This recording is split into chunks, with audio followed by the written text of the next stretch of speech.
सृजनात्मकता को डेक्स की अवधारणा से संबंधित माना जाता है। विविध सोच।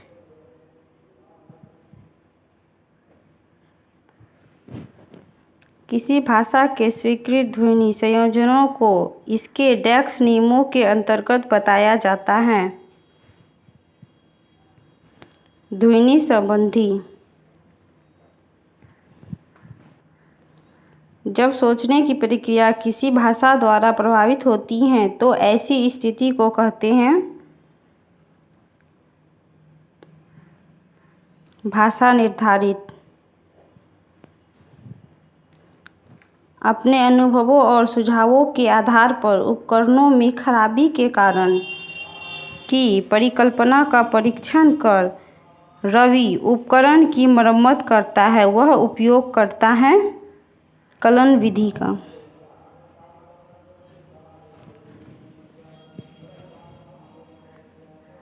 दिव्या अक्सर निर्देशित कार्यों को छोटे छोटे हिस्सों में विभाजित कर आसान बना लेती हैं।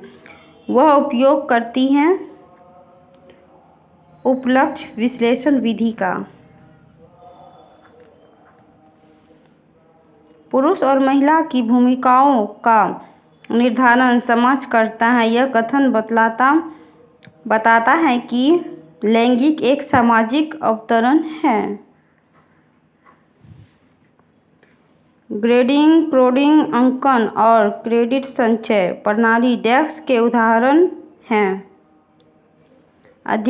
अधिगमकर्ताओं की उपलब्धि के आकलन की गणन विधि।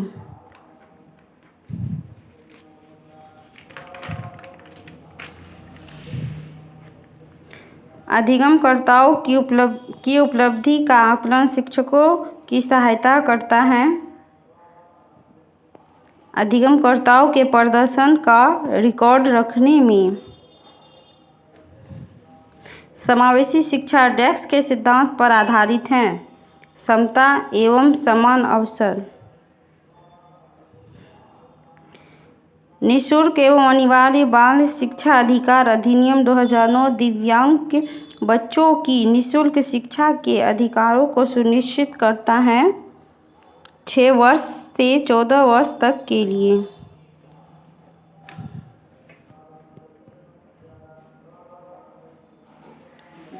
दिव्यांगजन अधिकार अधिनियम वर्ष डेक्स में लागू किया गया 2016 में।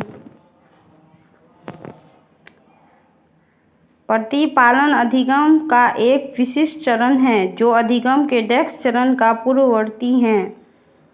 सामान्यीकरण। पहले से सीखे हुए कार्यों में सुधार लाने के लिए शिक्षक बच्चों को प्रदर्शन देकर सिखा रहा है। वह शिक्षण की डेक्स विधि का प्रयोग कर रहा है।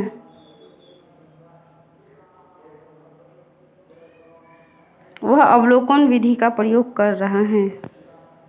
एक समस्या सुधारक बच्चा डेक्स विचार के आधार पर कथनों की सच्चाई या संभावना का मूल्यांकन करता है। तार्किक। बुद्धिलब्धि या आईक्यू की अवधारणा दी गई थी बीने के द्वारा। यह सब क्वेश्चन 9 दिसंबर 2018 का है जो पहले पूछा जा चुका है। ये सभी क्वेश्चन आपको सीटेट के क्वेश्चन आंसर में हेल्प करेगा।